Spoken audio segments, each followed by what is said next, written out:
کبھی سوچا ہے کہ وہ منظر کیسا ہوگا جب زمین پر دلہا شیر خدا ہو اور دلہن جنت کی شہزادی؟ وہ نکاح جس کی محفل زمین پر نہیں بلکہ ساتویں آسمان پر سجی، جہاں باراتی فرشتے تھے اور گواہ خود خالق کائنات۔ آئیے جانتے ہیں اس بے مثال نکاح کے وہ ایمان افروز واقعات جو شاید اس سے پہلے آپ نے کبھی نہ سنے ہوں۔ لڑکا ہے خدا کے گھر کا، لڑکی ہے نبی کی بیٹی، وہ ارض و سما کا مالک، یہ ملکہ بحر و بر کی زمیں رقصاں، زمیں رقصاں ہے رقصاں، آسماں بھی علی کے ساتھ ہے، زہرا کی شادی۔ مدینہ کی گلیوں میں یہ سوال گردش کر رہا تھا کہ نبی کریم صلی اللہ علیہ وسلم کی لخت جگر کا ہمسفر کون ہوگا؟ حضرت علی رضی اللہ تعالیٰ عنہ کے دل میں تمنا تھی، مگر زبان پر حیا کا پہرا۔ جب وہ حضرت محمد صلی اللہ علیہ وسلم کی خدمت میں حاضر ہوئے تو اتنے شرما رہے تھے کہ سر اٹھا کر بات نہ کر سکے۔ نبی کریم صلی اللہ علیہ وسلم نے مسکرا کر ان کی کیفیت کو بھانپ لیا اور خود پوچھا، اے علی، کیا فاطمہ کا ہاتھ مانگنے آئے ہو؟ علی رضی اللہ تعالیٰ عنہ نے صرف اتنا کہا، جی یا رسول اللہ۔ ابھی مولا علی رضی اللہ تعالیٰ عنہ نے اپنی تمنا کا اظہار کیا ہی تھا کہ اچانک فضاؤں میں نور کی لپک اٹھی۔ کائنات کے سب سے معتبر فرشتے سیدنا جبرائیل علیہ السلام وحی لے کر اترے۔ جبرائیل علیہ السلام نے عرض کیا، یا رسول اللہ صلی اللہ علیہ وسلم، مبارک ہو، زمین پر بات ہونے سے پہلے ہی اللہ تبارک و تعالی نے عرش بری پر فاطمہ رضی اللہ تعالیٰ عنہا کا نکاح علی رضی اللہ تعالیٰ عنہ سے کر دیا ہے۔ عرش کے تمام فرشتے اس نکاح کے گواہ بن چکے ہیں۔ اب آپ زمین پر اس کا اعلان فرما دیجئے۔ یہ سن کر نبی کریم صلی اللہ علیہ وسلم کے چہرے پر وہ مسکراہٹ آئی جس نے کائنات کو روشن کر دیا۔ اس کے بعد باری آئی مہر کی۔ علی رضی اللہ تعالیٰ عنہ کے پاس دنیاوی مال و دولت نہ تھی، مگر ایمان کی دولت مالیہ سے بھی زیادہ تھی۔ آپ صلی اللہ علیہ وسلم نے پوچھا، اے علی، مہر کے لیے کیا ہے؟ عرض کیا، صرف ایک تلوار، ایک اونٹ اور ایک زرہ۔ نبی کریم صلی اللہ علیہ وسلم نے فرمایا، تلوار جہاد کے لیے رکھو، اونٹ سواری کے لیے، اور اپنی زرہ کو فروخت کر دو۔ وہ زرہ جو اسلام کی ڈھال تھی، اسے بیچ کر مہر ادا کیا گیا۔ حضرت علی رضی اللہ تعالیٰ عنہ نے یہ زرہ 480 درہم کی بیچی اور یہ پیسے رسول صلی اللہ علیہ وسلم کی بارگاہ میں پیش کیے۔ آپ صلی اللہ علیہ وسلم نے اس رقم کو 3 حصوں میں تقسیم فرمایا۔ رقم کا ایک حصہ حضرت بلال رضی اللہ تعالیٰ عنہ کو دیا گیا تاکہ وہ سیدہ فاطمہ رضی اللہ تعالیٰ عنہا کے لیے بہترین خوشبو خریدیں۔ اس رقم کا ایک بڑا حصہ گھر کی ضروری اشیاء جیسے مشکیزہ، چٹائی، تکیہ اور مٹی کے برتن خریدنے کے لیے رکھی گئی، اور باقی رقم شادی کی دیگر اخراجات اور مہر کی ادائیگی کے لیے استعمال ہوئے۔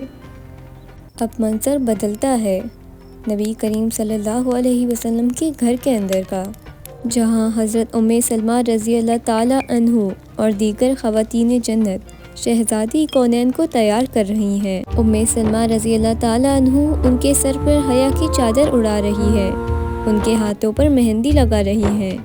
ام سلمہ رضی اللہ تعالیٰ عنہ فرماتی ہیں کہ بی بی فاطمہ رضی اللہ تعالیٰ عنہ کے چہرے کا نور اتنا تھا کہ ہمیں کسی چراغ کی ضرورت محسوس نہیں ہو رہی تھی۔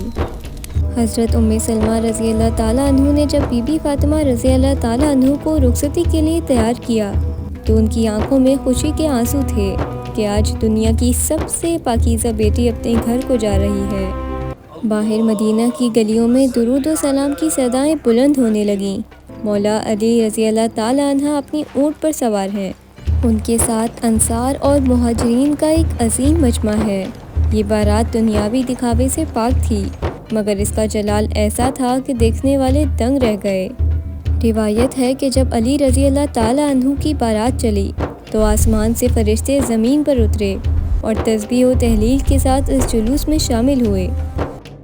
بارات چلی ہے در کی، رحمت کے سائے سائے بارات کے آگے آگے نبیوں نے قصیدے گائے، نبی سارے چلے بن کر باراتی، علی کے ساتھ ہے زہرا کی شادی۔ اور پھر وہ بارات مسجد نبوی پہنچی۔ مسجد نبوی میں خاموشی چھا گئی۔ پھر آپ صلی اللہ علیہ وسلم منبر پر تشریف لائے اور آپ صلی اللہ علیہ وسلم نے تاریخی خطبہ پڑھا۔ اے لوگوں، گواہ رہنا، اللہ نے عرش پر ان کا نکاح پڑھا اور میں فرش پر اس کا اعلان کرتا ہوں۔ اب پاک نے جوڑ بنایا، علی مولا فاطمہ زہرا، کونین کے سرور نے خود پیاروں کا عقد پڑھایا، رسول اللہ نے دونوں کو دعا دی، علی کے ساتھ ہے زہرا کی شادی۔ اس کے بعد شہزادی رخصت ہوئیں۔ رخصت کی گھڑی جب آئی، تاروں نے مانگ سجائی، حق نے رحمت برسائی، ناروں نے دھوم مچائی، اٹھی ڈولی چلی باد بہاری، علی کے ساتھ ہے زہرا کی شادی۔ اس کے بعد باری آئی اس ولیمے کی جس نے دنیا کو حیران کر دیا۔ حیض، یہ اس دعوت کا ایک خاص پکوان تھا جسے خود نبی کریم صلی اللہ علیہ وسلم نے اپنے دست مبارک سے تیار کیا تھا۔ یہ کھجوروں، پنیر اور گھی کا مجموعہ تھا۔ حضرت سعد بن عبادہ رضی اللہ تعالی عنہ نے ولیمے کے لیے ایک مینڈھا تحفے میں دیا۔ انصار مدینہ کی جانب سے فراہم کردہ جو سے تیار کردہ روٹیاں پیش کی گئیں۔ دسترخوان پر صرف کھجوریں، پنیر اور جو کی روٹی تھی۔ روایات میں آتا ہے کہ حضور صلی اللہ علیہ وسلم نے اپنے مبارک ہاتھوں سے ولیمے کا کھانا تقسیم کرنا شروع کیا۔ لوگوں کا بہت ہجوم تھا، مگر برکت ایسی کہ مٹھی بھر کھانا ختم ہونے کا نام ہی نہیں لے رہا تھا۔ حضور کریم صلی اللہ علیہ وسلم مسکرا کر ہر مہمان کو میٹھا پیش کرتے اور ہر لقمے میں جنت کی خوشبو محسوس ہوتی۔ یہ ولیمہ گواہی تھا کہ خوشی کا تعلق مال و دولت سے نہیں بلکہ اللہ کی رضا سے ہے۔